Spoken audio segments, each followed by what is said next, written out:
video, we talked about why student-driven research is a powerful tool. Now I'll walk you through how it works and share some tips for success. Student-driven research leads students through the scientific process in a self-driven way. First, students need something to focus on. You can choose a topic in any area of science. It's easiest to start with a broad topic, for example, human impact. To spark students' interest, give them a little information on the topic and determine where the students will do their research. For example, if you're going to study human impacts at a nearby park, you might give them a photo of the park and teach them about some of the animal and plants that are around. Next, you need to get them to brainstorm questions. There is no limit to the questions they can ask. That is the beauty. They can do what interests them. Build their confidence by affirming that there are no bad questions. The more you can just get them talking, the better questions they will begin to formulate. Don't be discouraged. It can be hard to get going, and questions may even seem a little basic, broad, or silly, but just practice. Take turns asking questions, and you can demonstrate how to build off of questions and how to refine a question. Continuing with our example, some students might be interested in how the park affects water, but other students might be interested in the native plants. Since science is rarely done alone, you can encourage students to work in small groups. They can find students that have similar interests, and together they can refine questions that are resonating with them while gaining collaboration skills.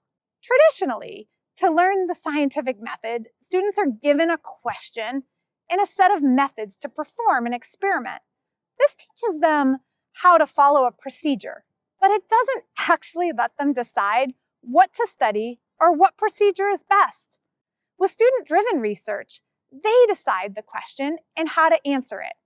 You can share information on research tools and techniques that they might want to use, things like water quality sampling, soil sampling, etc. Students can decide what instruments they will use, how they will collect the data, and how many samples they need. Students don't always choose the perfect way at first, but you can help them refine their methods. This is a great way to help them build problem-solving skills. Next is data collection. It's important for students to collect repeatable data that follows the methods they have designed.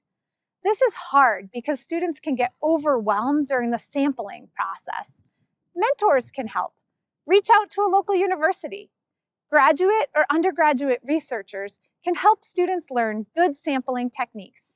This type of outreach from volunteers is powerful, and it gives students exposure to scientists. When students have finished the data collection, they need to figure out what it all means. Have them enter their data in a spreadsheet, and then walk them through graphing and some basic statistics. From here, students start interpreting. Does something trend upwards? And if so, what does that mean? Are two things significantly different from each other? Statistics can help students truly understand their predicted findings and if they were observed or not. And importantly, students see that inquiry and curiosity can lead to answers in science and in life. The final step is to pull all of it together with a research presentation that includes background information, research questions, methods, statistics, and their interpretation of what they found. As students present their work, they get to be the experts, and they begin to understand they know more about the research project than their audience. Youth who learn science through student-driven research emerge from the process understanding that their curiosity can lead them in a variety of directions. It gives them confidence in problem solving that they can apply to all areas of school and life. In our next video, I'll give you specific examples of this process in practice. Thanks for watching, and I'll see you soon.